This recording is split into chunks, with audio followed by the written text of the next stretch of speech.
Bapak dan Ibu yang kami hormati, terlebih dahulu kami ucapkan terima kasih atas kehadiran panjenengan semua yang telah datang memenuhi undangan kami di ruangan kelas SDN 2 Tegalrejo dalam acara pengimbasan budaya positif oleh calon guru penggerak angkatan 7. Pada kesempatan kali ini, pengimbasan budaya positif akan disampaikan oleh beliau, Ibu Wulan Kusuma Dewi, Sarjana Pendidikan. Untuk memulainya, marilah terlebih dahulu kita berdoa agar acara berjalan dengan lancar dan sesuai dengan harapan kita semua. Kita mulai berdoa dengan bacaan basmalah. Untuk menyingkat waktu, sudilah kiranya Ibu Wulan Kusuma Dewi, Sarjana Pendidikan, untuk penyampaian materi pengimbasan budaya positif. Kepada beliau dipersilakan.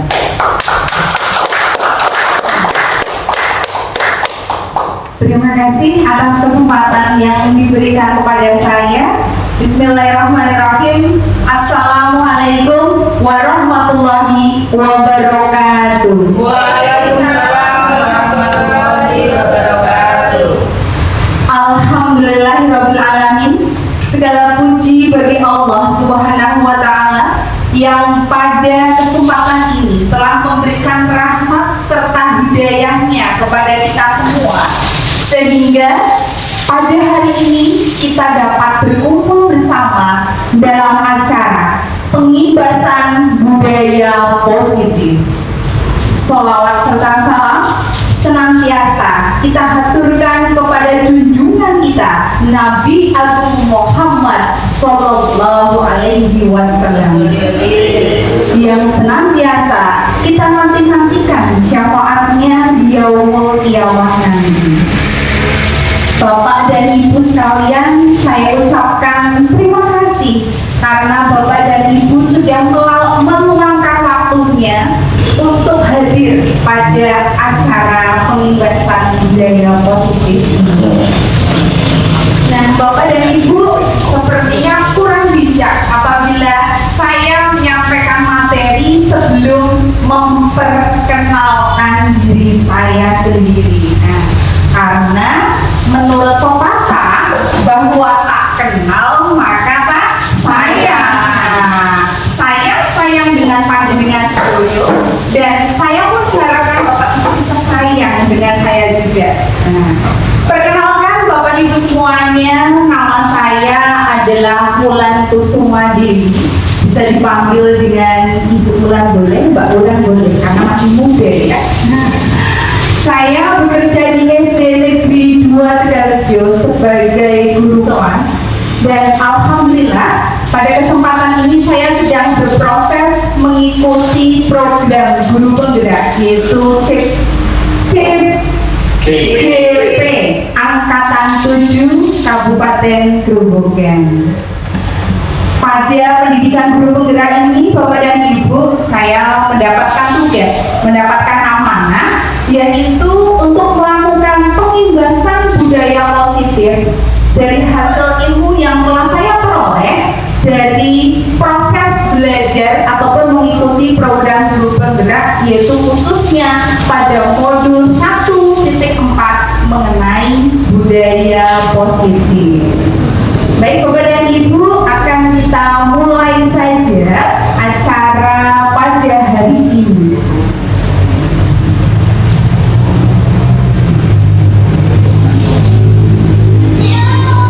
Pada kesempatan ini, saya akan menyampaikan konsep budaya positif, di mana ada beberapa poin yang akan saya jelaskan nantinya, yaitu ada perubahan paradigma belajar, disiplin positif, kebutuhan dasar manusia, motivasi perilaku manusia, 5 posisi kontrol, keyakinan kelas, dan segitiga restitusi. Nah, Bapak dan Ibu, di sini saya memiliki beberapa pernyataan.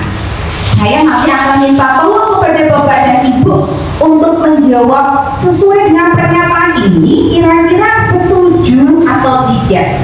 Tidak perlu takut, nanti kalau jawabnya salah tidak lulus ini. Nah, tidak. Kita bebas berpendapat. Kalau Bapak memang setuju, katakan saja setuju. Apabila Ibu memang tidak setuju, katakan saja tidak setuju. Begitu ya Bapak dan Ibu? Oke, kita akan ke pernyataan pertama, yaitu hukuman dapat mendisiplinkan anak. Setuju atau tidak Bapak dan Ibu? Setuju. Oke, kita simpan jawabannya setuju. Oke. Lanjut ke pernyataan yang kedua, pemberian hukuman dengan hal positif seperti membaca atau membersihkan halaman sekolah dapat meningkatkan disiplin anak. Kira-kira setuju atau tidak Bapak dan Ibu? Setuju lagi. Oke, kita simpan lagi jawabannya. Dan pernyataan yang ketiga yaitu memberi penghargaan dapat meningkatkan motivasi belajar anak. Bagaimana dengan pernyataan ketiga? Setuju. Masih setuju. Baik, dan Bapak dan Ibu kita simpan jawabannya bahwa ketiga pernyataan itu menurut Bapak dan Ibu tadi setuju. Nah, kita akan mempelajari materinya untuk mengetahui kira-kira betul tidak ya jawaban tadi setuju atau tidak setuju. Di sini apakah budaya positif? Ibu dan Bapak tentunya sering mendengar kata budaya. Oh, budaya itu berkaitan dengan tarian. Oh, budaya itu berkaitan dengan adat istiadat. Itu kalau hanya budaya. Di sini budayanya ada pasangannya, yaitu budaya positif. Nah, Bapak dan Ibu, budaya positif adalah nilai-nilai dan kebiasaan-kebiasaan di sekolah yang berpihak kepada peserta didik agar mereka dapat berkembang menjadi pribadi yang kritis, penuh hormat, dan bertanggung jawab. Selanjutnya adalah perubahan paradigma. Jadi Bapak dan Ibu, untuk membentuk suatu karakter siswa dalam skala kecil itu, kita bisa merubahnya dengan kebiasaan-kebiasaan yang baik. Tetapi untuk merubah sesuatu yang besar, mindset yang besar, kita memerlukan perubahan paradigma. Nah, ilustrasi perubahan paradigma itu saya misalkan Bapak dan Ibu juga bisa mengikuti ilustrasi saya. Jadi di tangan saya itu saya berikan sesuatu hal yang sangat berharga menurut saya. Ketika ada sesuatu yang sangat berharga di tangan Bapak dan Ibu, maka pastinya Bapak dan Ibu akan menggenggam erat tangannya. Nah, ketika Bapak dan Ibu sudah menggenggam erat, ternyata teman ataupun orang terdekat dari Bapak dan Ibu itu membujuk, merayu, ayo buka dong, saya pengen lihat, nanti kalau dibuka saya akan berikan sesuatu untuk Anda, seperti itu. Menurut Ibu dan Bapak, apakah Ibu dan Bapak ini mau untuk membuka genggaman tangan tadi? Tidak. Oh, Bu Indah sangat tegas. Tidak. Selain Bu Indah, ada yang menjawab, wah saya mau. Ada. Oh, ternyata Pak Aris Satika menjawab, ya saya mau. Nah, jawabannya itu berbeda-beda. Ada yang mau membuka, ada yang itu tidak. Saya tidak akan membuka genggaman tangan ini, walaupun ada orang yang merayu dan membujuk saya. Nah, dari ilustrasi ini Bapak dan Ibu bisa kita ambil pelajarannya. Jadi seseorang itu berperilaku bukan karena kontrol dari orang lain, melainkan seseorang itu berperilaku berdasarkan kontrolnya diri sendiri. Yang bisa mengontrol adalah diri sendiri. Mau orang lain berkata apapun, buka, Yuni nggak mau, yo nggak mau, seperti itu. Yang memegang kontrol adalah diri kita sendiri. Itu adalah poin pertama, perubahan paradigma. Bahwa yang dapat mengontrol diri kita adalah diri kita sendiri.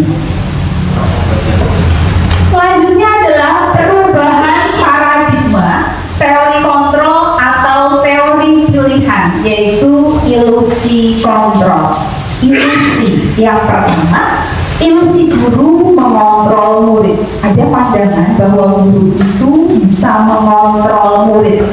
Nah, besok kalau kamu sudah lulus, kamu ke sekolah SMP ini ya, SMP ini bagus loh. Ini sangat berkompeten SMP-nya. Nah, apakah serta-merta anak itu mau untuk mendaftar ke sekolah yang sudah disarankan oleh Bapak Ibu gurunya? Iya, betul sekali, tidak pasti. Kenapa tidak pasti? Karena itu tadi, yang memegang kontrol bukan gurunya, bukan orang lain, tapi diri anak itu sendiri. Ilusi yang kedua yaitu bahwa kritik dan membuat orang merasa bersalah dapat menguatkan karakter. Nah, di sini ilusinya adalah apabila kita dikritik itu akan menguatkan karakter kita. Kamu kok hari ini nggak bisa toh mengerjakan ulangannya? Kamu kan gimana lagi belajar apa tidak sih? Mesti nonton TV. Harusnya tuh kamu bisa. Ibu tuh kesel sama kamu dan sebagainya. Seperti itu Bapak Ibu guru mau kritik anak-anak gitu. Jadi kan berarti sudah begitu ya Bu? Ini saya contoh. Ibu bapak, maksudnya ibu bapak saya tahu. Maksud ibu bapak itu sangat mulia agar anak itu bangkit motivasinya. Oh iya, aku berdikritik guruku, aku ngasih nahu sing rajin, aku pengen jadi bocah sing bener. Tidak selalu seperti itu, ibu bapak. Bahkan ada anak yang setelah dikritik dia tuh mentalnya down. Aduh, aku emang gak iso apa, mau guruku yang ndono. Ya, itu adalah ilusi yang kedua. Yang ketiga adalah ilusi bahwa semua penguatan positif efektif dan bermanfaat. Penguatan positif, anak bisa menjawab diberikan smile, anak bisa menjawab diberi permen, anak bisa menjawab diberikan uang. Tidak selalu menjadikan anak itu termotivasi. Dalam jangka waktu yang lama, apabila anak tidak diberikan itu semua, ya sudah, dia tidak mau, nggak dapat apa-apa, seperti itu. Ilusi yang terakhir adalah bahwa orang dewasa memiliki hak untuk memaksa. Nah, ini dia Bapak dan Ibu, kita sebagai guru, orang tua anak-anak yang kedua, yang merupakan orang yang lebih dewasa dari anak didik kita, seringkali itu kita memaksa. Kamu harus ini, kamu harus itu, kamu jangan ini, kamu jangan itu. Nah, yang ada itu Pak di hati anak. Aku kok perlu begitu? Aku harus begini. Kalau nggak begini, guruku begitu. Jadinya begini, begitu. Iya. Nah, akan kita lanjutkan Ibu dan Bapak. Perubahan paradigma stimulus respon dengan teori kontrol atau teori pilihan. Siapa sesungguhnya yang memiliki kontrol? Nah, ini sudah saya sejajarkan duanya agar kita bisa melihat perbedaannya. Yang pertama, kita mencoba mengubah orang agar berpandangan sama dengan kita. Itu pada stimulus respon. Jadi kita berpandangan orang itu agar sama dengan pendapat kita, sama dengan kemauan kita. Tapi berbeda Ibu dan Bapak dengan teori kontrol atau pilihan. Kita berusaha memahami pandangan orang lain tentang dunia. Ini zaman sudah merdeka Ibu dan Bapak. Ya, maka berikan kebebasan pada anak seperti itu. Selanjutnya, perilaku buruk dinilai sebagai suatu kesalahan. Jadi ketika anak melakukan suatu kesalahan, semisal tidak mengerjakan PR, wah, dijenengane Nabila itu loh, langganan. Nek karena saya kata langganan, padahal hanya satu kali kalau diemot-emot terus toh. Nah, tapi berbeda dengan teori kontrol Bapak dan Ibu. Semua perilaku memiliki tujuan. Kita harus cari tahu dulu. Anak melakukan hal itu pasti ada tujuannya. Oh, tidak ngejak KPR karena tadi malam itu habis ada doa 40 harian mbahnya. dulu, cari tahu dulu. Selanjutnya adalah orang lain bisa mengontrol saya. Tidak ya Ibu Bapak, kita sudah belajar tadi perubahan paradigma bahwa dalam teori kontrol adalah hanya Anda yang bisa mengontrol diri Anda sendiri. Kesuksesan itu hanya ada pada diri Anda sendiri, bukan orang lain. Anda yang menentukan dan Anda yang akan melaksanakannya. Selanjutnya, pemaksaan ada pada saat bujukan gagal, pada stimulus respon. Semisal mau ada lomba, sebuah lomba, nah ganteng, besok ikut lomba ya, lomba kecerdasan matematika. Bisa, kamu kan pintar, wis ganteng, pintar, guru pokoknya suka ya. Anaknya itu menjawab, maaf Bu, saya tidak mau ya Bu. Kita langsung, kalau kamu tidak mau loh, nah nilai matematika kamu dol. Dol ya, batu bunder, blodo, enol, di dadar mangdo. Itu tadi, kalau sudah tidak mempan bujukannya langsung paksaan, itu tidak bagus itu Bu. Ya, harusnya bagaimana? Kalau pada teori kontrol atau pilihan, kolaborasi dan konsensus menciptakan pilihan-pilihan baru. Yang terakhir yaitu model berpikir menang kalah, sedangkan pada teori kontrol atau pilihan, model berpikir menang-menang. Jadi tidak ada yang salah, ya. Oke, selanjutnya, apakah makna disiplin? Ibu Bapak tentu sering mendengar, bahkan sering mengucapkan kata disiplin. Anak-anak harus disiplin. Sebenarnya apa toh Pak arti disiplin itu? Ada. Oh, patuh terhadap peraturan. Patuh terhadap peraturan.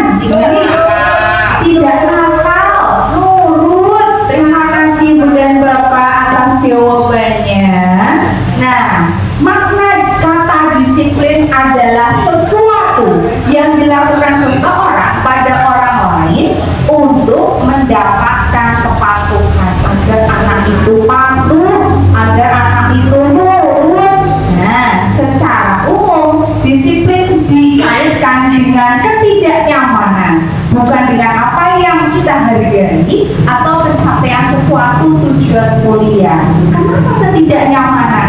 Karena ketika tidak patuh, cenderung anak itu diberikan, kalau tidak patuh diberikan Ibu Bapak sendiri yang bilang loh ya, kalau tidak patuh diberikan hukuman, bukan saya. Oh gitu. Baik, kita akan belajar dan berproses bersama-sama. Nah, tadi disiplin. Sekarang disiplin positif. Jadi intinya disiplin positif itu benar menjadikan anak patuh, tapi bukan karena ancaman-ancaman, karena anak itu memiliki keyakinan yang namanya nanti di situ ada nilai-nilai kebajikan universal yang menjadikan anak termotivasi untuk melakukan perbuatan yang baik yang kita namakan memiliki sebuah karakter. Karena Ibu dan Bapak, anak yang berprestasi itu bukan hanya yang pandai dalam pengetahuan saja loh, juga harus berkarakter. Masa iya sih Bu?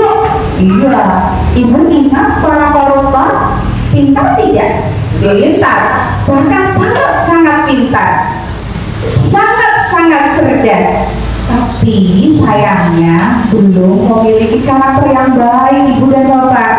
Maka dari itu tugas kita adalah membentuk generasi yang tidak hanya pintar dalam ilmu pengetahuan saja, juga memiliki karakter yang baik.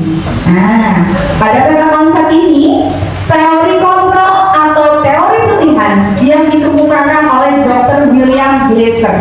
Di sini Anda tidak bisa mengontrol orang lain, hanya Anda yang bisa mengontrol diri Anda sendiri. Itu tadi perubahan paradigma yang sudah kita bahas di awal tadi.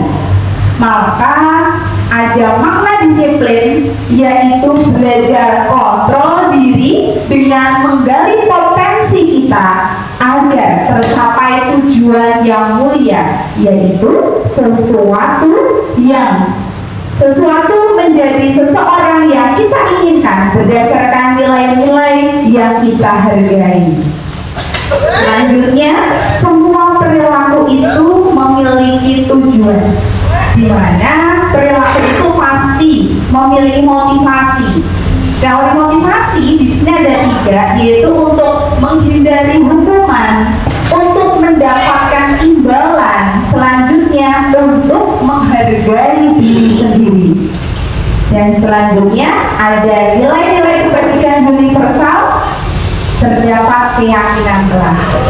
Yang 3 adalah model berpikir menang-menang, kolaborasi dan konsensus menciptakan pilihan-pilihan baru. Di sini ada 5 posisi kontrol. Ada penghukum, ada pembuat rasa bersalah, ada teman, ada pemantau, ada manajer. Nanti akan kita bahas tuntas semuanya. Selanjutnya ada segitiga restitusi, dan yang keempat adalah realitas atau kebutuhan kita itu berbeda. Kita berusaha memahami pandangan orang lain tentang dunia. Setiap orang memiliki gambaran yang berbeda karena masing-masing manusia itu memiliki 5 kebutuhan dasar. Ada bertahan hidup, penguasaan, kasih sayang dan rasa diterima, kesenangan serta kebebasan. Nah, ini dia nantinya apabila kita sudah melakukan semuanya, terciptalah yang namanya budaya positif. Ibu, Bapak, terima kasih. Berarti Ibu dan Bapak masih memperhatikan saya ketika saya panggil Ibu, Bapak, ternyata ritmenya tuh masih sama dengan yang saya berikan Ibu, berarti masih konsentrasi. Terima kasih Ibu dan Bapak. Kita akan lanjutkan. Selanjutnya adalah nilai-nilai kebajikan universal. Ini dia yang tadi katakan, apabila anak bisa mengontrol dirinya sendiri karena dia sudah tahu nilai-nilai kebajikan universal. Apa tuh nilai-nilai kebajikan universal? Adalah sifat-sifat positif manusia yang merupakan tujuan mulia yang ingin dicapai setiap individu. Nilai-nilai tersebut bersifat universal dan lintas bahasa, suku bangsa, agama maupun latar belakang. Setiap perilaku tadi pasti memiliki tujuan. Itu pula yang disampaikan oleh Dr. William Glasser pada teori kontrol tahun 1984. Selanjutnya, nilai-nilai kebajikan yang ingin dicapai oleh anak Indonesia itu bermuara dengan dikenalnya adalah profil pelajar Pancasila. Ibu dan Bapak tentunya sudah tidak asing dengan profil pelajar Pancasila. Ada berapa dimensi Ibu dan Bapak? Iya, bagus sekali. Ada 6. Saya tidak akan bertanya 1 apa Bu, 2 apa Bu, karena saya yakin Ibu Bapak yang hebat-hebat ini sudah hafal bahkan paham dengan dimensi-dimensi tersebut.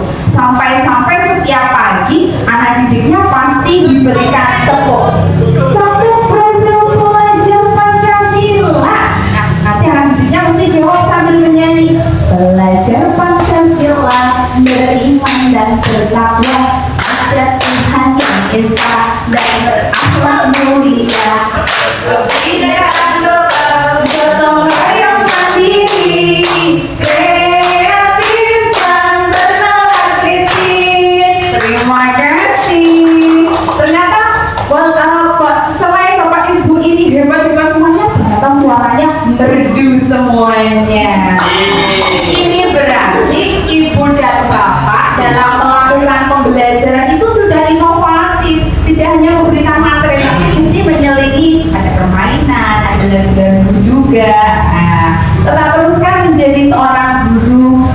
yang inovatif. Kita akan lanjutkan, yaitu teori motivasi perilaku manusia.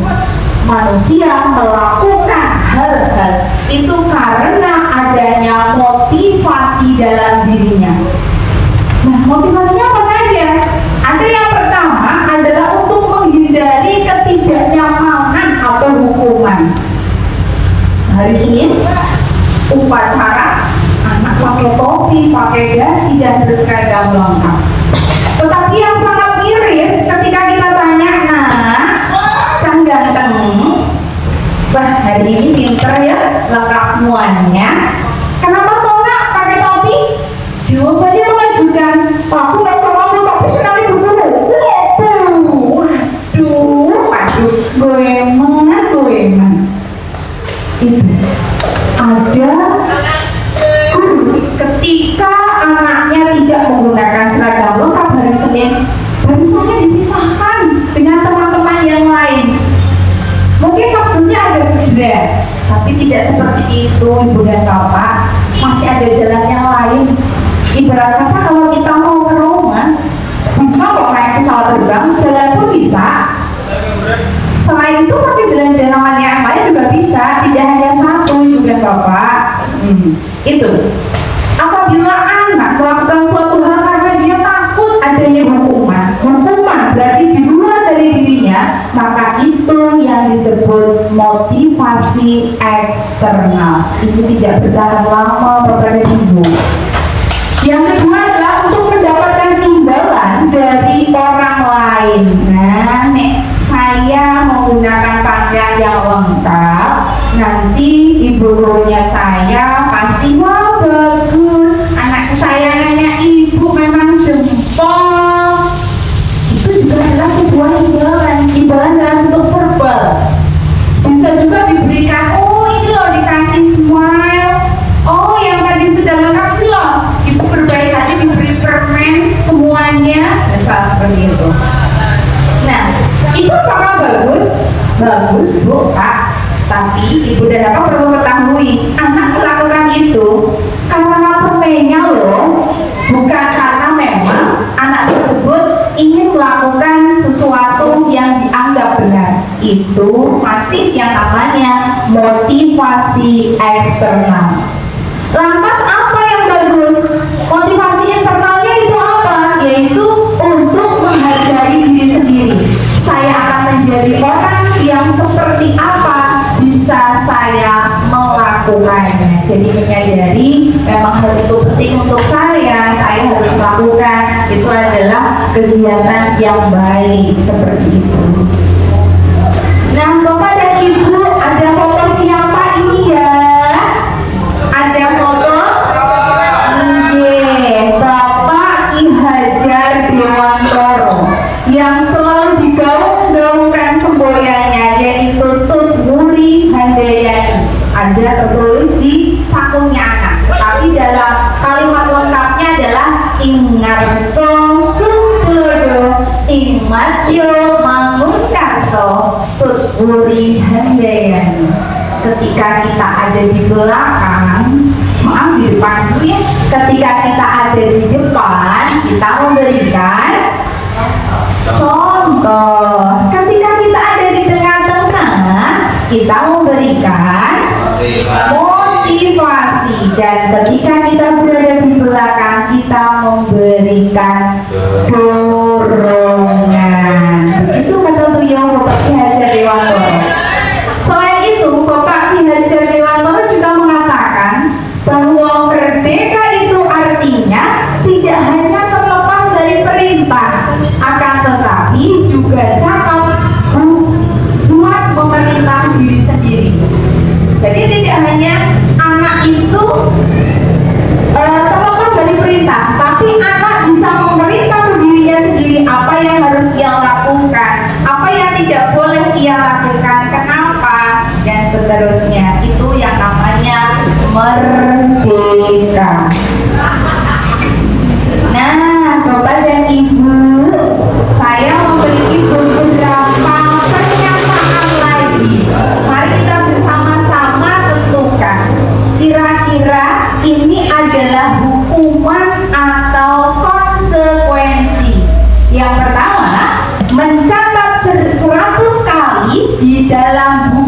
dengan kalimat saya tidak akan terlambat lagi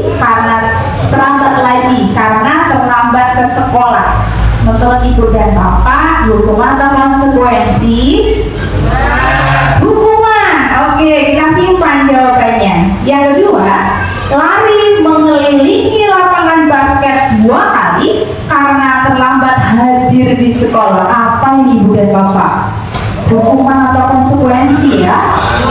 Hukuman lagi. Baik, kita simpan lagi. Ketiga, murid diminta untuk push up 15 kali karena tidak menggunakan masker ke sekolah. Apa ini ibu dan bapak? Hukuman. Baik. Menggantikan kertas tugas teman yang telah dicoret-coret. Ini adalah konsekuensi. Selanjutnya, membersihkan tumpahan air di meja tulis karena tersenggol pada saat belajar. Apa ya ibu dan bapak? Konsekuensi. Baik. Lanjut, murid disuruh untuk mengenakan sepatu seharian di sekolah karena tidak mengenakan sepatu hitam. Ini adalah hukuman. Dan yang terakhir, lari mengelilingi lapangan basket 2 kali karena terlambat 10 menit untuk pelajaran PJOK. Apa ini ibu dan bapak? Konsekuensi. Baik, coba kita akan dalam Ada hukuman ya, itu kan lari keliling lapangan. baik. Ada sanksi, Pak.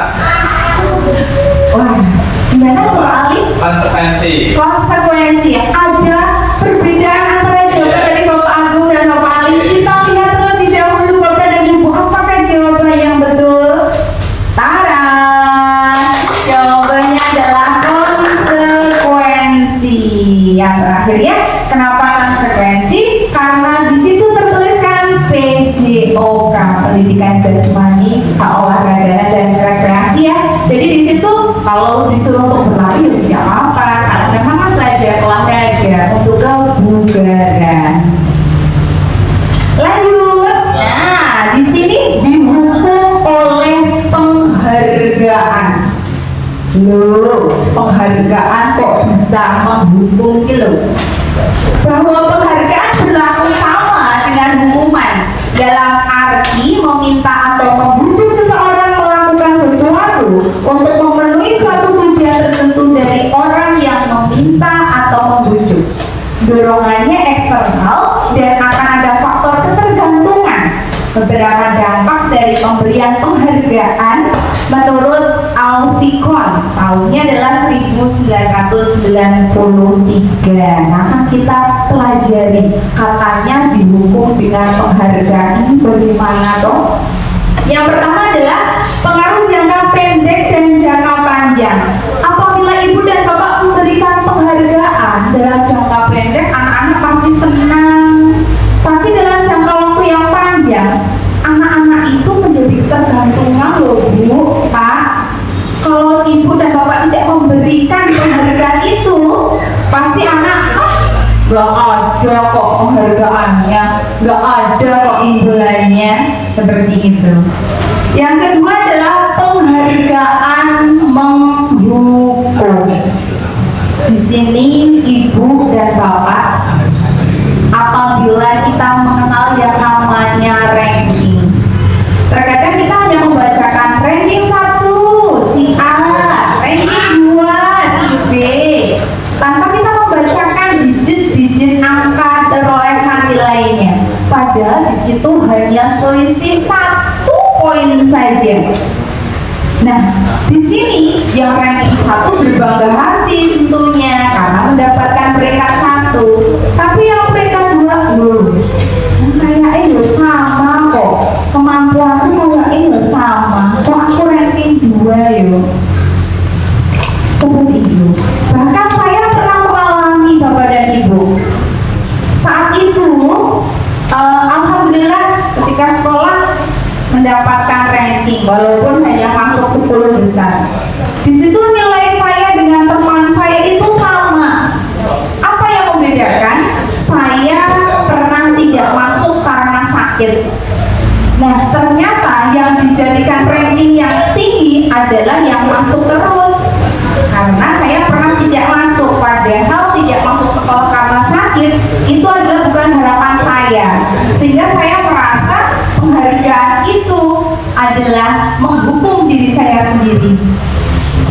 Selanjutnya, penghargaan mengurangi ketepatan.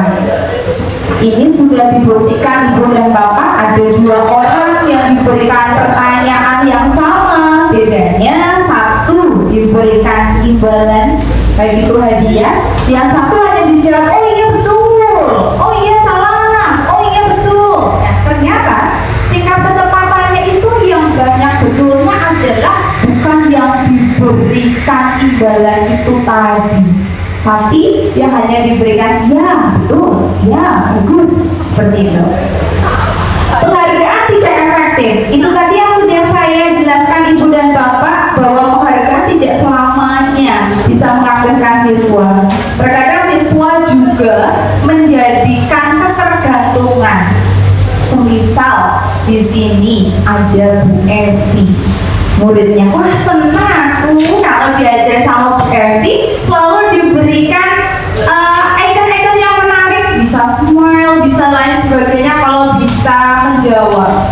Hingga suatu saat Bu Evi memiliki kepentingan tidak bisa masuk, maka digantikan oleh guru yang lain. Anak langsung wah, les aku mesti gak ono, ih smile, gak asik ini. Bu Evi gimana tuh, baik aja. Seperti itu. Itu berarti penghargaan yang tidak efektif, tidak selamanya efektif. Lanjut, penghargaan merusak hubungan. Anak yang selalu ranking 1 mesti sama bapak dan ibu gurunya, Nabila pinter red wall, sampai wall lagi aja kok. Dari tadi Nabila terus iya, kayak Agnes Monica kalau nyanyi sampai tidak terdengar. Hingga anak-anak yang lain mesti langsung jadinya Nabila iri. Bukan bagaimana saya harus belajar lagi agar lebih bagus, bukan, tapi mindsetnya anak langsung Nabila. Nabila, terus tak aku berganti jadi Nabila. Belah, gantilah sesaat SD jadi Nabila, Iya, termasuk ya. Oke, akan kita lanjut, yaitu penghargaan menurunkan kualitas. Sudah bagus diberikan hadiah, buat ini bagus diberikan hadiah, itu ternyata bukan menjadikan anak lebih berkreatif lagi, menjadikan anak, wah saya kemarin buat seperti ini saja sudah dinilai 90, sudah dinilai sangat bagus loh kata guru saya, sudah diagung-agungkan loh. Selanjutnya, penghargaan mematikan kreativitas, itu sudah sama dengan tadi menurunkan kualitas. Yang terakhir adalah penghargaan mengurangi motivasi intrinsik. Jadi menjadikan anak melakukan suatu hal itu karena ada iming-imingnya, bukan dari dalam dirinya sendiri. Apakah Bapak Ibu pernah memberikan penghargaan seperti tadi? Tidak apa-apa, kejujuran itu adalah yang terbagus. Tapi apabila kita pernah melakukan sesuatu yang kurang baik, boleh kok beristighfar. Astagfirullah. Besok jangan lagi, yang sudah tahu ilmunya. Seperti itu ya Ibu Bapak. Jadi apa toh perbedaan hukuman dan konsekuensi? Ada bedanya Ibu dan Bapak. Hukuman dan konsekuensi itu tidak sama. Nah, yang pertama, sesuatu yang menyakitkan harus terjadi, itu hukuman. Bu, apakah Ibu pernah dihukum? Oh, ya jelas. Waktu itu kejadiannya adalah ketika saya SMP. Pada suatu hari saya itu datang ke sekolah. Memang saya itu terlambat mengikuti upacara. Perlambatnya itu sudah hampir selesai karena sudah amanat. Saya tahu saya salah. Ketika ketemu sama bu guru yang ada di pos satpam, maksudnya di gerbang, dengan mohon maaf mereka sangat menakutkan. Begini kurang lebihnya, langsung bertanya, ini jam berapa ini? Dan saya kebetulan tidak pakai jam. Yo saya diam, takut. Tanpa jawaban dari saya udah langsung, ayo langsung disuruh berbaris-baris sendiri. Sudah selesai barisan sendiri, belum selesai respon dari gurunya. Mic yang digunakan amanat tadi oleh bapak kepala sekolah suruh satu-satu bilang, saya tidak akan mengulanginya lagi. Seperti itu belum selesai lagi bapak dan ibu. Maka dari itu saya ingat terus, saya suruh membersih kamar mandi. Lama sekali belum dipanggil oleh guru, sudah selesai, belum dibilang sudah selesai, ya saya masih bisik. Ya Allah, kok ini banget ya. Padahal ibu tahu kok iya, ini kejadian real, memang benar-benar saya alami. Saya terlambat itu karena saya itu terjatuh. Jadi ceritanya seperti ini, saya selalu berangkat dengan bapak saya. Kebetulan bapak saya sudah berangkat duluan. Kemudian sang ibu kenal wae dok, nek awakmu bisa mesti mabuk. Saya memang seorang pemabuk. Kena cegake ngoncone ibu. Ibu dicegake lah motornya itu yang warnanya pink. Namanya apa itu? Kan tidak ada pinggirannya. Saya duduk, saya juga bertanya-tanya, kok kamu cekolan? Apa cekolan? Wong bapak-bapak orang cekolan di depan sekali ya, tidak pegangan abu bawa motor hingga sebuah tikungan mabuk saya jatuh. Mengenaskannya si bapak maju terus, mungkin karena saya entengnya ya sampai jatuh kok ya juga akhirnya saya yang jalan loh bapak ibu. Makanya itu saya terlambatnya lama karena tadi saya itu jatuh ditinggal si bapak. Saya jalan kemudian dihukum, masih suruh pakai mic ngomong minta maaf, masih suruh bersih kamar mandi. Masya Allah, saya ingat itu. Kok juga kayaknya tadi saya itu terlambat. Kenapa? Karena kebetulan saya yang jatuh itu tidak ada cedera apapun, karena mungkin seperti kerupuk ya, tertiup angin bush. Nah, jadi tidak ada terjadi gesekan. Jadi tidak tahu ya. Itu sangat-sangat menyakitkan menurut saya.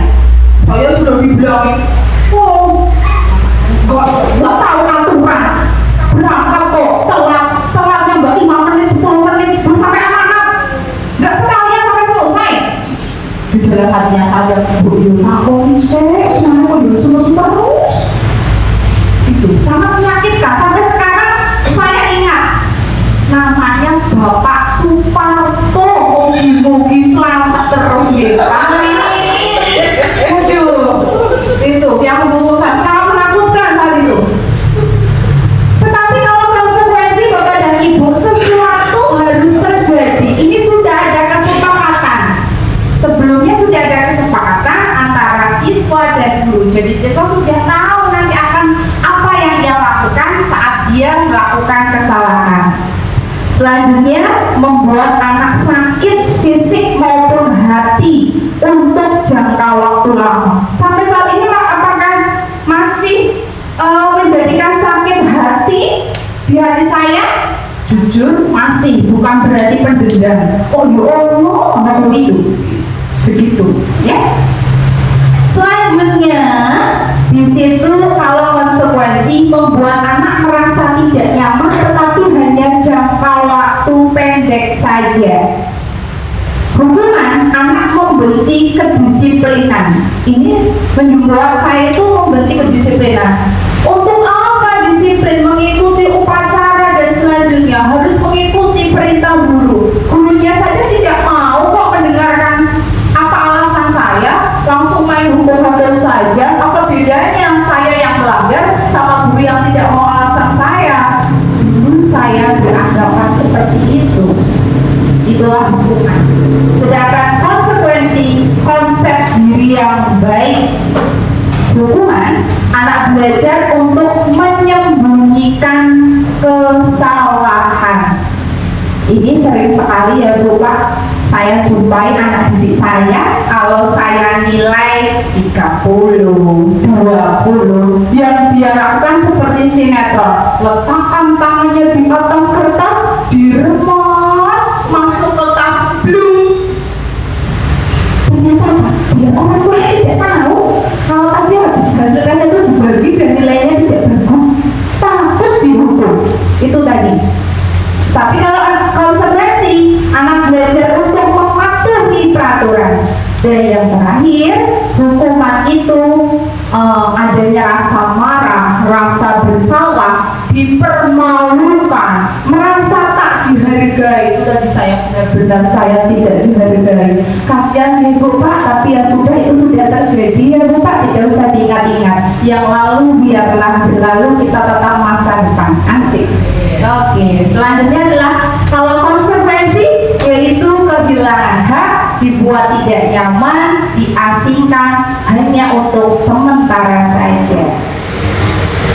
Selanjutnya, kalau hukuman dan konsekuensi itu kurang bagus, terus bagusnya apa Ibu Bapak? Ini dia jawabannya Ibu dan Bapak. Namanya adalah restitusi, istilah yang baru. Nah, tapi sejatinya kita sudah tahu, cuma belum tahu istilahnya. Restitusi adalah proses menciptakan kondisi bagi murid untuk memperbaiki kesalahan mereka sehingga mereka bisa kembali pada kelompok mereka dengan karakter yang lebih kuat. Restitusi juga merupakan proses kolaboratif yang mengajarkan murid untuk mencari solusi untuk masalah mereka dan membantu murid berpikir tentang orang seperti apa yang mereka ingin menjadi atau tujuan kuliah dan bagaimana mereka harus memperlakukan orang lain. Inilah yang paling bijak Bapak Ibu, menggunakan restitusi agar anak tahu, oh ini yang harus saya lakukan. Nah, hukuman itu adalah masuk dalam identitas gagal karena membentuk perilaku yang negatif. Ini tadi sudah saya jelaskan masing-masing kenapa negatif. Karena tadi menyakitkan. Nah, lantas identitas sukses itu apa saja?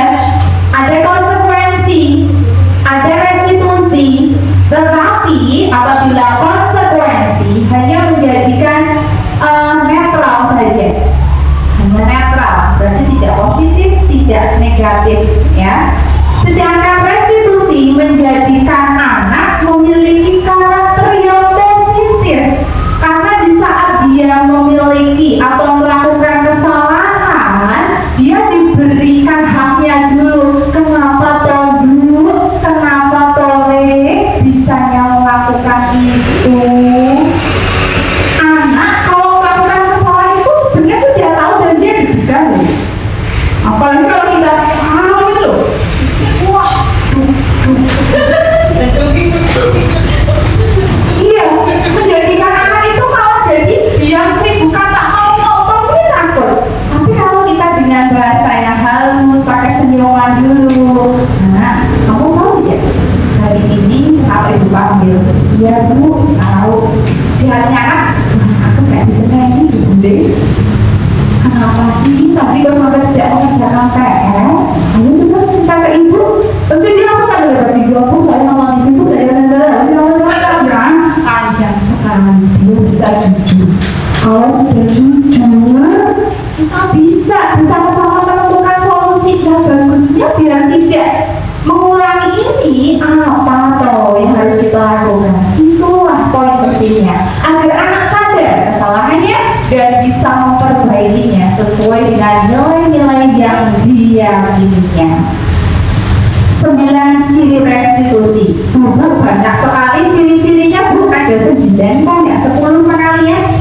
Ada 9. Yang pertama adalah bukan untuk menebus kesalahan, namun untuk belajar dari kesalahan.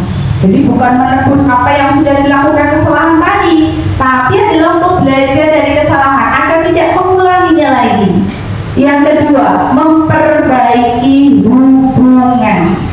Tiga, tawaran, bukan paksaan, jadi ditawarkan.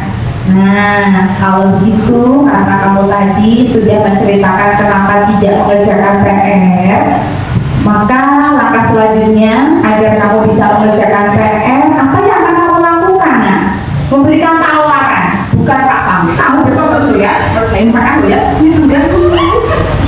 Bukan seperti itu paksaan. Empat, restitusi menuntut untuk melihat ke dalam diri. 5. Restitusi mencari kebutuhan dasar yang mendasari tindakan. 6. Restitusi diri adalah cara yang paling baik daripada memberikan hukuman, memberikan konsekuensi. Itu restitusi adalah yang terbaik. Selanjutnya adalah ketujuh, restitusi fokus pada karakter, bukan tindakan.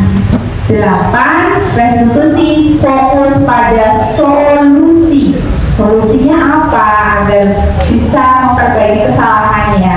Dan yang ke-9, restitusi mengembalikan murid yang berbuat salah pada kelompoknya, tidak memisahkan. Keyakinan kelas. Nah, setelah anak-anak tadi mengetahui nilai-nilai kebijakan universal, maka kita buat keyakinan kelas. Nah, keyakinan kelas, mengapa toh kok tidak peraturan saja? Seringnya dengarnya peraturan ya ibu bapak. Nah, kalau peraturan itu apa ya? Ada yang bisa membantu saya untuk menjawabnya? Apa itu peraturan? Tata tertib, oke. Ada lagi? Dibuat oleh guru Yang dibuat oleh guru sekolah. atas sekolah. Baik, terima kasih atas tanggapannya. Jadi peraturan itu berbeda loh ibu bapak dengan keyakinan. Kalau peraturan itu lebih condong kalau kita tidak melakukannya, kita akan mendapatkan hukuman. Tapi kalau keyakinan kelas bukan begitu. Nah, akan kita pelajari di sini. Di sini kalau peraturan kelas, ibu bapak bisa lihat instruknya itu kecil, hanya yang berwarna pink saja. Lebih besarnya lagi adalah keyakinan kelas. Sudah terbentuk keyakinan kelas, maka nantinya akan terbentuk lingkungan yang positif dan finalnya adalah terbentuk budaya positif. Nah, ibu dan bapak, ini saya melakukan atau membuat keyakinan kelas bersama anak didik saya. Saya berikan kertas kepada anak, kemudian anak disuruh menuliskan satu keyakinan kelas apa yang mereka yakini. Misal, di dalam kelas memperhatikan guru, misal seperti itu. Mengikuti pembelajaran dengan baik. Perhatikan ya Bapak Ibu, ketika membuat keyakinan kelas, mohon maaf untuk tidak menggunakan kata yang negatif. Jangan menggunakan jangan menggunakan tidak boleh mohon. Diganti dengan makan ketika istirahat. Di dalam kelas tidak makan, ya seperti itu Bapak dan Ibu. Nah, siswa saya ada 16. Apakah semuanya menjadi keyakinan kelas? Tidak. Kita ambil 10 boleh. Yang terbaik,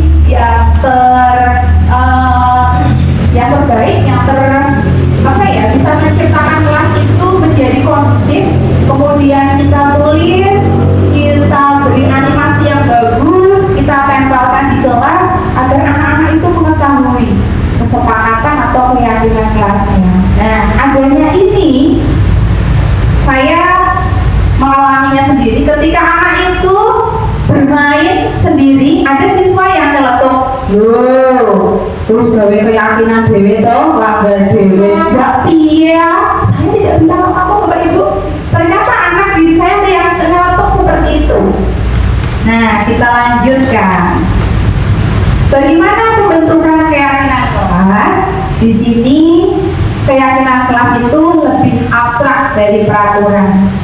Sedikit saja agar mudah diingat. Makanya tadi 16 siswa bukan berarti keyakinan kelasnya Boleh Mas, 10 saja yang memang bisa diingat oleh anak. Berupa pernyataan universal sesuai dengan kondisi kelas dan mudah diterapkan di sekolah. Dibentuk dalam bentuk yang positif. Tadi itu jangan menggunakan kata jangan, jangan diawali dengan kata jangan ataupun tidak boleh. Yang terakhir, semua warga kelas atau sekolah dilibatkan dalam pembentukan keyakinan kelas. Semua, jadi semua anak melakukan kegiatan keyakinan kelas ini. Nah, yang mana yang merupakan keyakinan kelas? Kira-kira nilai apa ya yang termuat di sini? Yang pertama, selalu mengembalikan buku di tempatnya. Nilai apa ini, Bu? Tanggung jawab. Oke.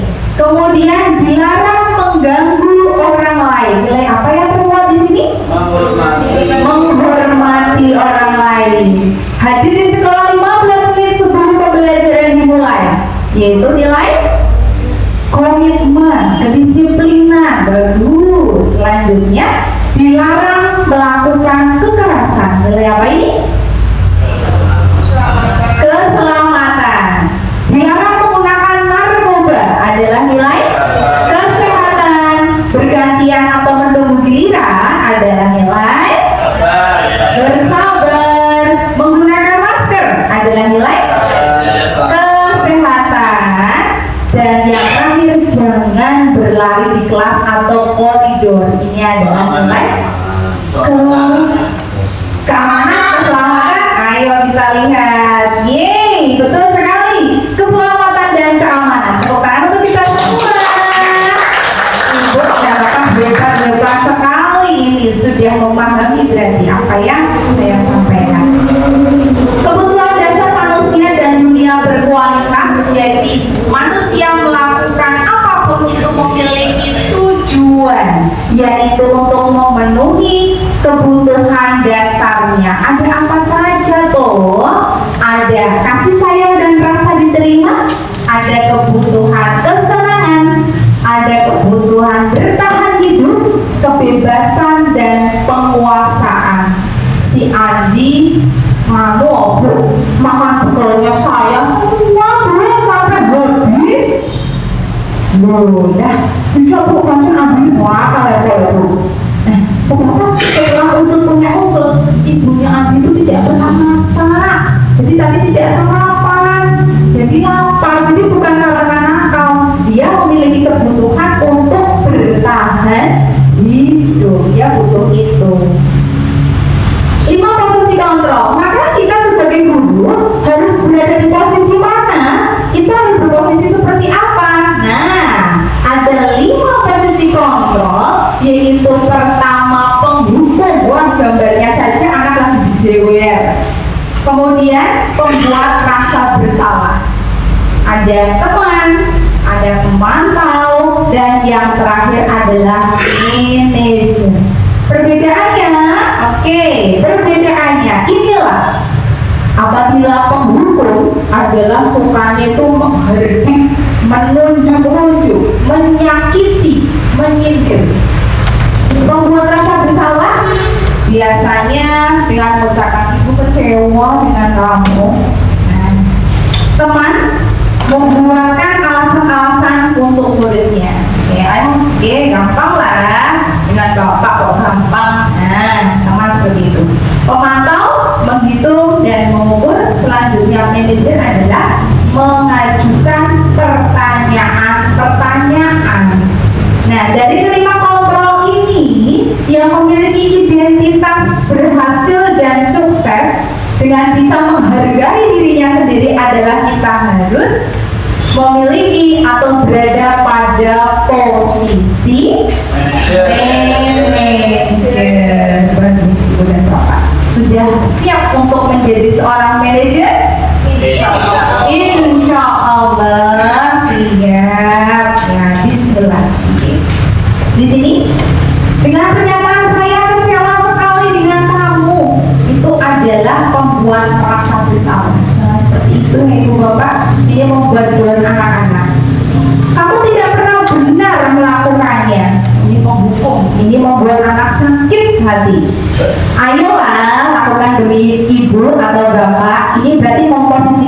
sebagai teman. Apakah bagus? Masih kurang bagus loh Pak. Karena kita sebagai seorang guru, sebagai orang tua, anak tidak hanya menganggap kita sebagai teman, tapi harus ada hormat terhadap orang yang lebih tua. Kemudian, apakah kamu mau mendapatkan stiker buta hari ini? Ini adalah memantau. Bagaimana kamu bisa menyelesaikan masalah ini? Ini manajer. Kamu selalu yang paling terakhir. Ini adalah penghukum. Nah, segitiga restitusi tadi saya sudah jelaskan bahwa restitusi itu adalah memberikan pertanyaan agar anak itu mengetahui keyakinan apa sehingga dia mampu bertanggung jawab atas perilakunya sendiri. Di sini yang pertama adalah menstabilkan identitas. Jadi di sini kita bisa mengucapkan, nah, semua orang memang bisa kok melakukan kesalahan, tidak hanya kalian, ibu juga pernah. Kemudian dilanjutkan dengan validasi kebutuhan dan menanyakan keyakinan. Kamu melakukan itu pasti punya alasan. Alasannya apa? Dan dilanjutkan yang terakhir, nilai-nilai yang kamu sepakati itu apa? Jadi selanjutnya kamu harus melakukan apa? Nah, itu adalah segitiga restitusi. Ini tadi menstabilkan identitas, yaitu untuk membuat anak yang merasa gagal karena berbuat salah menjadi positif terhadap dirinya. Dilanjutkan validasi kebutuhan. Kita mengetahui kebutuhan anak itu tujuannya apakah karena dia memiliki kebutuhan penguasaan, kebebasan, kasih sayang, atau yang lainnya. Dengan cara menanyakan, contohnya kamu pasti punya alasan mengapa melakukannya. Dan yang terakhir, oh maaf, yang terakhir ini kurang satu berarti ya Bapak Ibu. Karena segitiga restitusi kita tadi sudah mempelajari ada 3, yaitu menstabilkan identitas, validasi kebutuhan, dan menanyakan keyakinan. Lanjut, nah Bapak Ibu punya studi kasus ini saya. Kasusnya adalah Mbak Ziana itu datangnya terlambat ke sekolah, Bu Pak. Apa yang harus kita lakukan sebagai guru? Ada ibu dan bapak yang berkenan untuk memberikan solusinya? Oh iya Bu. Terima kasih waktu yang diberikan kepada saya. Setelah saya menerima informasi atau paparan dari Bu Wulan, saya melihat kasus Ziana itu, saya tidak menghukumnya Ibu. Ziana masuk, memberi salam, saya persilakan ibu dulu untuk mengikuti pembelajaran saya. Nah, ketika anak-anak pada istirahat, saya memanggil Ziana di dalam kelas. Anak-anak istirahatnya di luar tempatan, di depan ibu. Saya panggil Ziana, saya tanya, kenapa dek kamu datang lambat? Nah, di situ nanti Ziana akan mengucapkan alasan kenapa ia datang terlambat. Dari apa yang diucapkan Ziana tadi, saya mencoba melakukan validasi tindakan. Kemudian saya menanyakan pada Ziana apa yang bisa kamu lakukan agar kamu tidak datang terlambat lagi. Di situ saya akan menerapkan restitusi yang tadi Bu Wulan telah paparkan di depan. Begitu Ibu, terima kasih.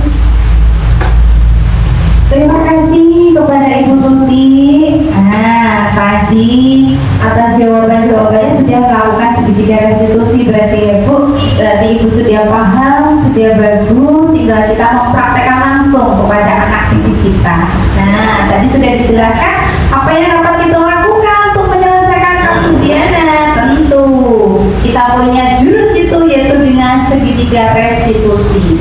Nah, nanti kita panggil anaknya di situ, kita akan tanya mulai dari menstabilkan identitas, validasi tindakan yang salah, menanyakan keyakinan. Di sini ya Ibu Bapak, di mana menstabilkan identitas, tidak apa, semua orang itu pernah kok melakukan kesalahan. Nah, Sudiana itu terlambat.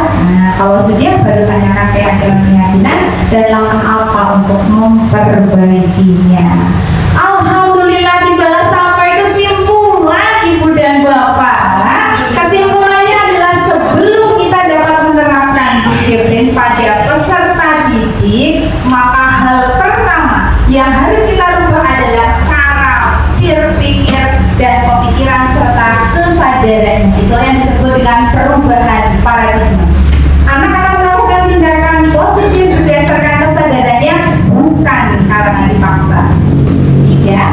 Tidak ada anak yang nakal karena tindakan mereka sebenarnya mengacu atas 5 dasar kebutuhan hidup mereka. Tugas kita adalah mengontrol dan mengarahkan ke hal yang lebih positif. 4. Saat anak melakukan tindakan yang negatif, bukan dihukum, tapi menggiring anak untuk melakukan introspeksi atas perbuatannya. Dan yang kelima, ketika anak sudah membuat keyakinan jelas, maka mereka akan sadar melakukannya, dan saat keyakinan itu dilanggar, maka mereka juga akan dengan senang hati untuk menerima akibatnya. Terima kasih. Baik, Ibu dan Bapak, itu materi yang saya sampaikan kepada Ibu dan Bapak, di mana itu adalah ilmu yang saya peroleh dari saya mengikuti program Guru Penggerak. Semoga kita semua dapat bermetamorfosis menjadi seorang pendidik yang senantiasa dinantikan kedatangannya oleh putra putri kita di sekolah, anak didik kita yang sangat lucu-lucu itu. Semoga kita dapat menjadikan anak didik kita menjadi generasi yang pintar dalam ilmu pengetahuan, juga memiliki karakter profil pelajar Pancasila. Seperti kata Bapak Insinyur Soekarno, kalau katanya Bapak Insinyur Soekarno, beliau mengatakan, berikan saya 1000 pemuda maka saya akan goncangkan dunia. Tapi kalau boleh dirubah, saya akan merubahnya, berikan saya 10 ataupun 1000 guru, akan saya goncangkan dunia. Terima kasih. Mohon maaf apabila dalam penyampaian ataupun berkata kurang berkenan di hati. Salam bahagia. Wabillahi taufik wal hidayah. Wassalamualaikum warahmatullahi wabarakatuh. Waktu saya kembalikan kepada moderator. Terima kasih kepada Bu Wulan yang telah memberikan materinya sangat-sangat luar biasa. Apa yang disampaikan oleh Bu Wulan tidak perlu saya simpulkan karena tadi sudah cukup jelas dan runtut kesimpulannya. Jadi kita sebagai guru setelah menerima materi ini, bagaimana kita bersikap, bagaimana kita menerapkan ke kelas masing-masing, tentunya panjenengan semua sudah bisa atau ada gambaran untuk melakukannya. Begitu ya? Apakah ada pertanyaan atau tambahan dari teman-teman? Oh, dari Pak Agung. Silakan Pak Agung.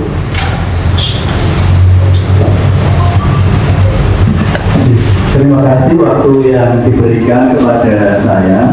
Saya hanya sedikit menanggapi kegiatan yang sudah dilakukan hari ini, yaitu pengimbasan budaya positif yang disampaikan oleh narasumber kita, yaitu Ibu Wulan.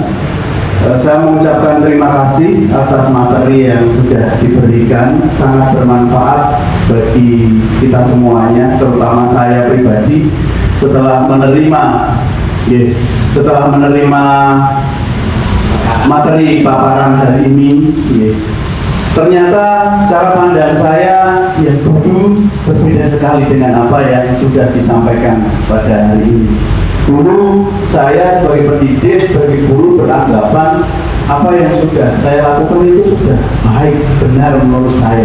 Ketika saya menerapkan pendisiplinan pada para peserta didik, membuat peraturan di kelas, menetapkan sanksi yang harus diterima anak-anak, itu menurut saya sudah benar. Oh, ternyata setelah menerima paparan hari ini yang disampaikan Bu Wulan itu masih jauh dari yang diharapkan. Ternyata saya masih salah.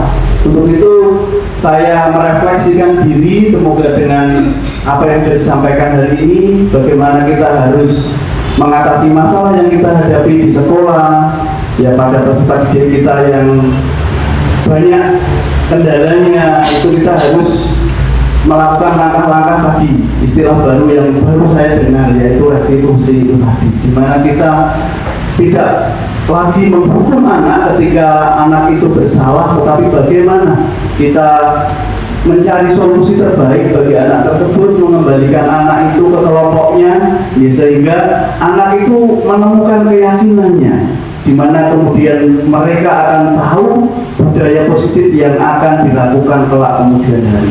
Dengan menetapkan keyakinan di kelas kita masing-masing, maka kita tidak perlu lagi memberi hukuman, memberi sanksi kepada anak-anak, karena mereka sudah sepakat, sudah tahu apa yang harus mereka lakukan. Demikian yang bisa saya sampaikan. Semoga kita semua, termasuk saya, nantinya bisa menerapkan budaya positif itu di sekolah kita masing-masing, terutama di kelas kita masing-masing. Terima kasih. Saya kembalikan kepada moderator. Terima kasih Pak Agung, sungguh luar biasa waktu yang kita gunakan bersama untuk kesempatan kali ini. Bapak dan Ibu yang kami hormati, sebelum acara ini kami tutup, terlebih dahulu kami sampaikan terima kasih atas kerawatan jenengan dari awal hingga akhir. Semoga apa yang disampaikan oleh Ibu Wulan tadi membawa kemanfaatan bagi kita, khususnya untuk para peserta didik kita. Marilah kita tutup acara ini dengan bacaan hamdalah bersama. Alhamdulillahirabbil alamin. Kami sebagai moderator, apabila ada salah atau hilaf dalam penyampaian, mohon maaf setulusnya. Akhir kata, wabillahi taufiq wal hidayah. Wassalamualaikum warahmatullahi wabarakatuh. Waalaikumsalam warahmatullahi wabarakatuh.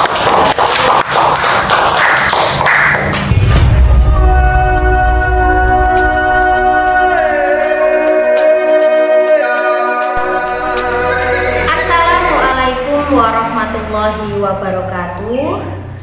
Perkenalkan, nama saya Dewi Muslihah. Saya adalah guru SD Negeri 2 Tambak Rejo, Kecamatan Wirosari, Kabupaten Grobogan.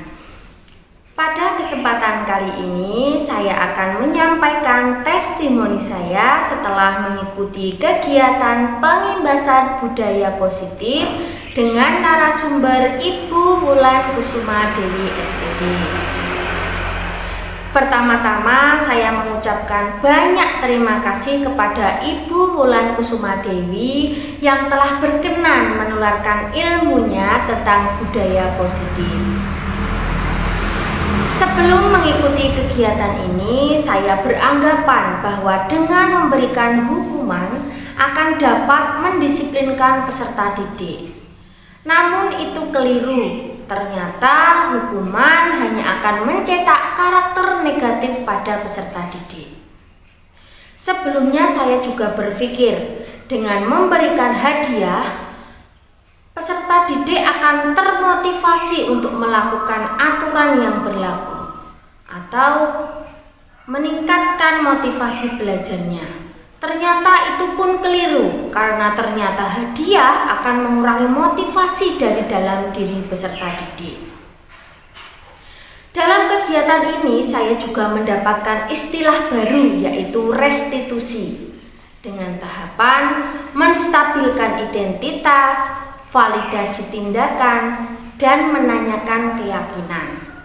Dengan restitusi ini akan membentuk karakter yang positif, karena tujuan utama dari budaya positif adalah mencetak generasi dengan karakter yang positif. Melalui restitusi akan dihasilkan solusi tanpa menghakimi peserta didik. Saya mengucapkan banyak terima kasih kepada Ibu Wulan Kusuma Dewi dengan ilmu-ilmu tersebut, dan saya berharap saya mampu menerapkan budaya positif di sekolah saya dengan harapan dapat mewujudkan peserta didik yang memiliki karakter profil pelajar Pancasila. Demikian yang dapat saya sampaikan. Terima kasih. Wassalamualaikum warahmatullahi wabarakatuh. Assalamualaikum warahmatullahi wabarakatuh. Perkenalkan, nama saya Ari Susilo dari SD Negeri 6 Wirosari. Kesan dan pesan setelah mengikuti pengimbasan budaya positif yang dilaksanakan oleh Ibu Wulan dari SD Negeri 2 Tegarrejo, memberikan sebuah informasi yang baru, motivasi yang baru. Ternyata selama ini apa yang kita laksanakan itu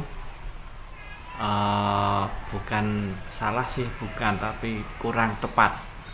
Jadi contohnya seperti apakah kita bisa mengontrol orang lain atau murid kita? Ternyata tidak, karena siswa kita yang bisa mengontrol dirinya, kita hanya menuntunnya. Kemudian ada beberapa hal, contohnya seperti kesepakatan kelas. Jadi dulu saya tidak bisa pungkiri, kita memang biasanya membuat sebuah tata tertib kelas, dan ternyata itu bersifat hukuman dan itu akan membekas cukup lama. Kemudian setelah mengikuti pengimbasan budaya positif, ternyata sekarang itu kita sebut yaitu kesepakatan kelas, di mana kita membuat kesepakatan dengan murid dan guru untuk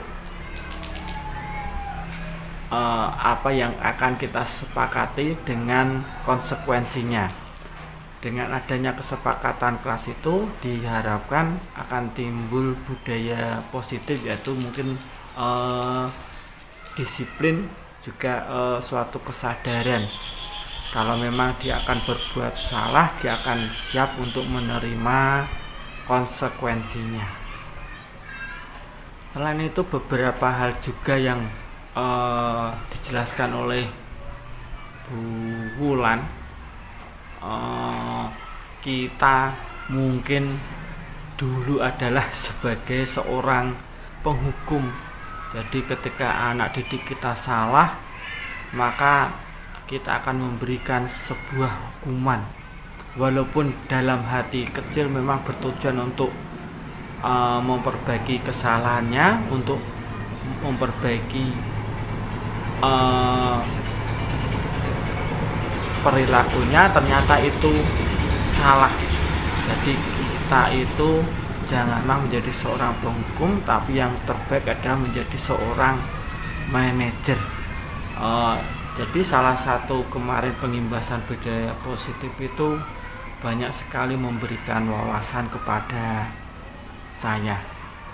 Saya ucapkan terima kasih kepada Ibu Wulan yang kemarin memang sungguh-sungguh bagus dalam memberikan menjelaskan tentang pengimbasan positif, budaya positif, sehingga saya pun begitu gamblang dan jelas untuk memahaminya.